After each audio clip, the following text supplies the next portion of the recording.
मध्य प्रदेश में स्थित ग्वालियर कई युगों से एक सांस्कृतिक और ऐतिहासिक केंद्र रहा है। मध्य प्रदेश का ये ग्वालियर शहर अपनी ऐतिहासिक धरोहरों को संजोकर रखने के लिए प्रसिद्ध है। कई सम्राटों, राजाओं और रानियों ने किसी न किसी तरह से शहर पर अपनी छाप छोड़ी है। इसके अतिरिक्त अनेक पूज्य संत ऋषियों ने भी समय समय पर इस नगर को अपना घर बनाया है।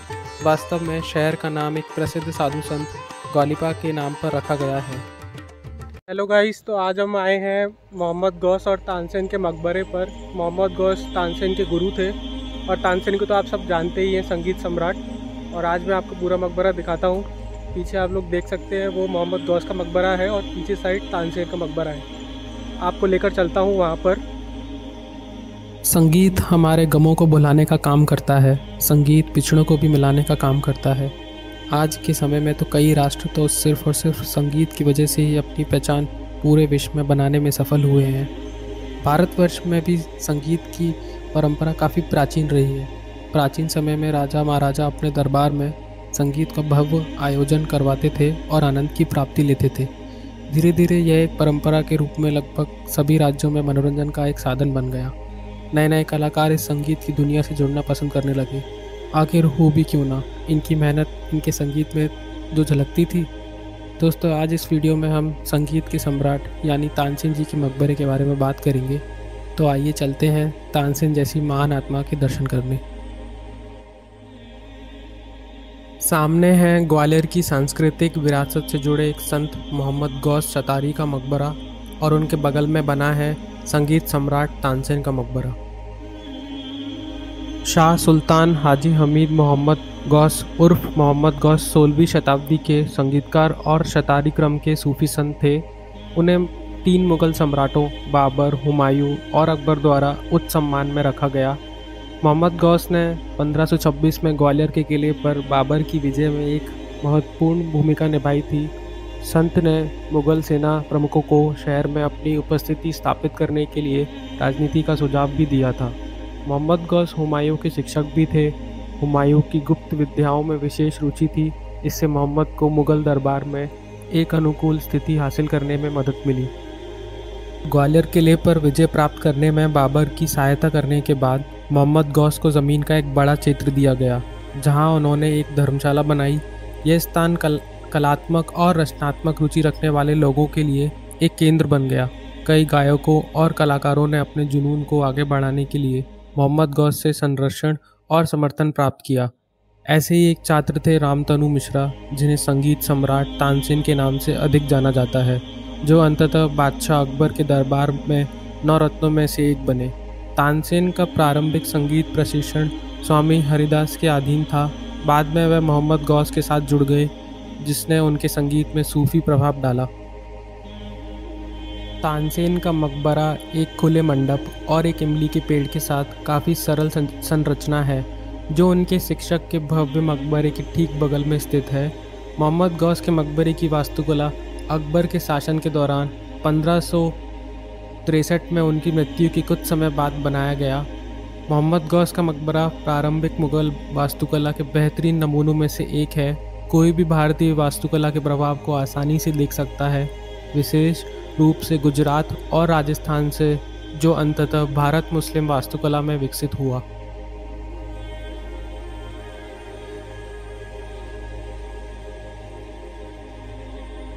मुख्य इमारत चौकोर है, जिसके ऊपर एक बड़ा केंद्रीय गुंबद है, जो मूल रूप से नीले चमकदार टाइलों से ढका हुआ था। हालांकि उन शानदार सेरेमिक टाइलों में से कुछ भी अब बचा नहीं है।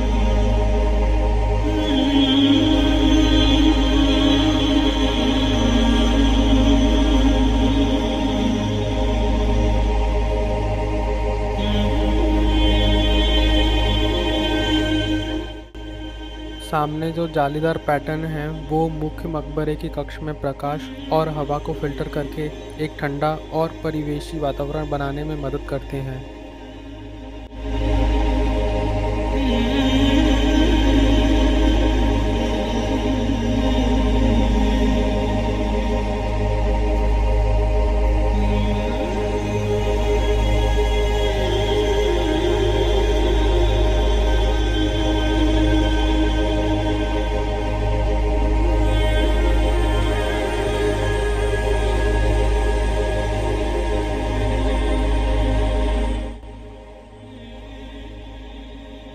जिन जगहों पर सूफी संतों को दफनाया जाता है उन्हें बहुत पवित्र माना जाता है। कभी कभी शिष्यों और संत के करीबी लोगों को भी उसी क्षेत्र में दफनाया जाता है। भारत भर में अन्य सूफी तीर्थ स्थलों के सामान मोहम्मद गौस के मकबरे के आसपास कई नियमित और अनाम कब्रें हैं।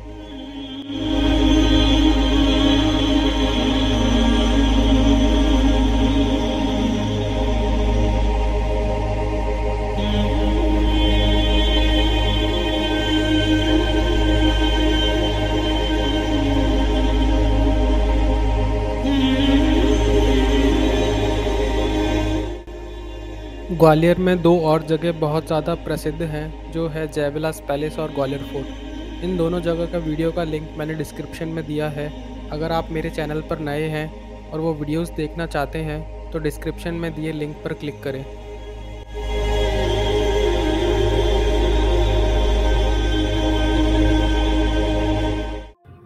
ये है तानसेन का मकबरा। तानसेन को मियाँ तानसेन या रामतनु पांडे के रूप में भी जाना जाता है। वे हिंदुस्तानी शास्त्रीय संगीत के एक प्रमुख व्यक्ति थे।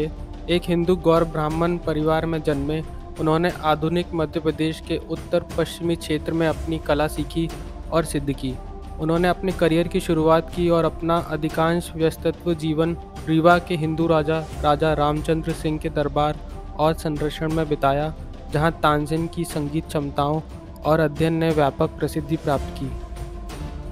इस प्रतिष्ठा ने उन्हें मुगल सम्राट अकबर के ध्यान में लाया, जिन्होंने तानसेन को मुगल दरबार में संगीतकारों में शामिल होने का अनुरोध करते हुए राजा रामचंद्र सिंह को दूत भेजे। तानसेन नहीं जाना चाहते थे, लेकिन राजा रामचंद्र सिंह ने उन्हें एक व्यापक दर्शक वर्ग हासिल करने के लिए प्रोत्साहित किया और उन्हें उपहारों के साथ अकबर के पास भेज दिया। 1562 में लगभग 60 वर्ष की आयु में संगीतकार तानसेन अकबर के दरबार में शामिल हुए और उनका प्रदर्शन कई दरबारी इतिहासकारों का विषय बन गया। अकबर ने उन्हें नवरत्नों में से एक माना और उन्हें मियाँ की उपाधि दी, जिसका अर्थ है विद्वान व्यक्ति।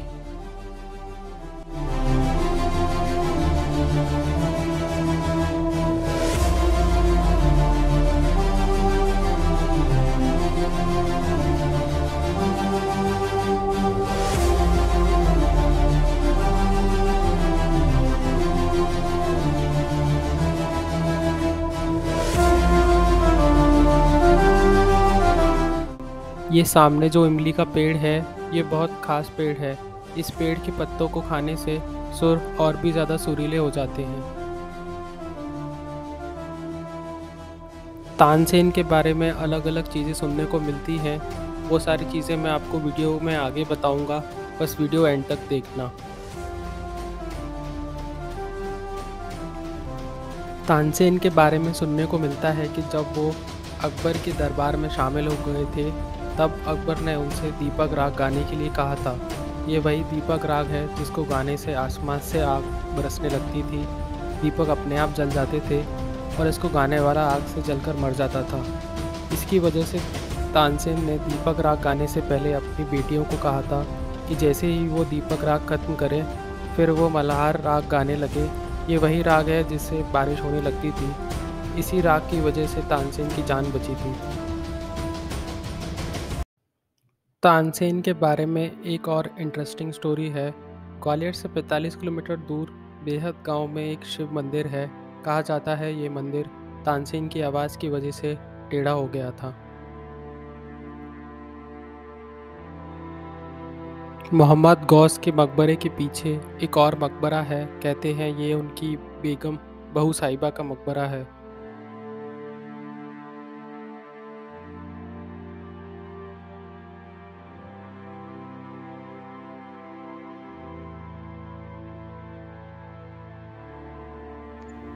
थैंक यू गाइस वीडियो को देखने के लिए, और अगर वीडियो अच्छी लगी है तो लाइक कर देना, कमेंट कर देना, और जय विलास पैलेस वाली वीडियो को इतना सारा प्यार देने के लिए थैंक यू।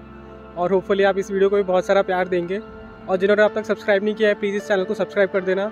Thank you.